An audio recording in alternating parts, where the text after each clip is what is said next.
Allez, c'est parti. Aujourd'hui, je te montre comment je fais le tlitli en sauce rouge. C'est un plat à base de petites pâtes en forme de langue d'oiseau, mijotées dans une petite sauce tomate avec des légumes et des pilons de poulet. Franchement, c'est super bon. Donc, pour faire cette recette, tu vas utiliser un faitout avec un couvercle ou ici, j'ai utilisé le All-Clad qui est un mini four.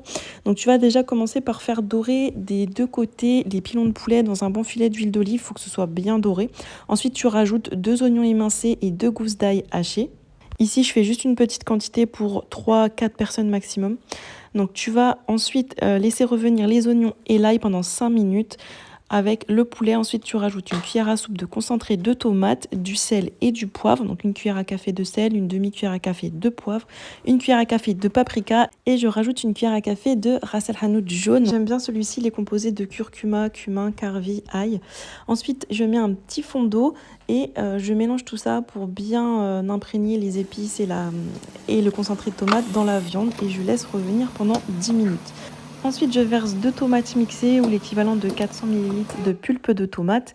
Puis je complète avec 600 ml d'eau chaude. Je mélange bien mes pilons dans la sauce et ensuite je rajoute les légumes. Donc ici, j'ai coupé 3 carottes en tronçons. Et je rajoute une bonne poignée de pois chiches. Donc, c'est des pois chiches que j'ai fait tremper toute une nuit dans de l'eau. Si tu utilises des pois chiches en conserve, tu les mettras à la fin de la recette. Donc, on mélange bien tout ça et ensuite, on laisse cuire environ 40 minutes jusqu'à ce que le poulet soit bien cuit. Une fois que les pilons sont cuits, tu les retires de la sauce et tu les réserves de côté. Ensuite, on va s'occuper de la cuisson des petites pâtes en forme de langue d'oiseau.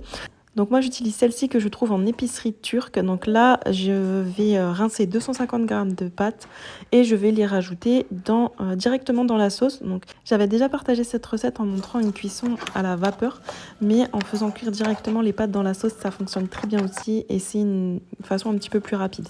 Donc ici pour un bol de pâtes je mets 2 bols d'eau bouillante. Je mélange bien et ensuite on laisse cuire tranquillement jusqu'à cuisson complète des pâtes et absorption totale de l'eau.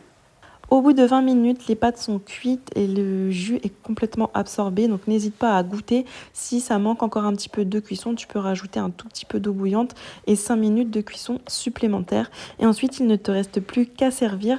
Donc les pâtes avec les pilons de poulet par-dessus et parsème de coriandre au moment de servir. Bon appétit!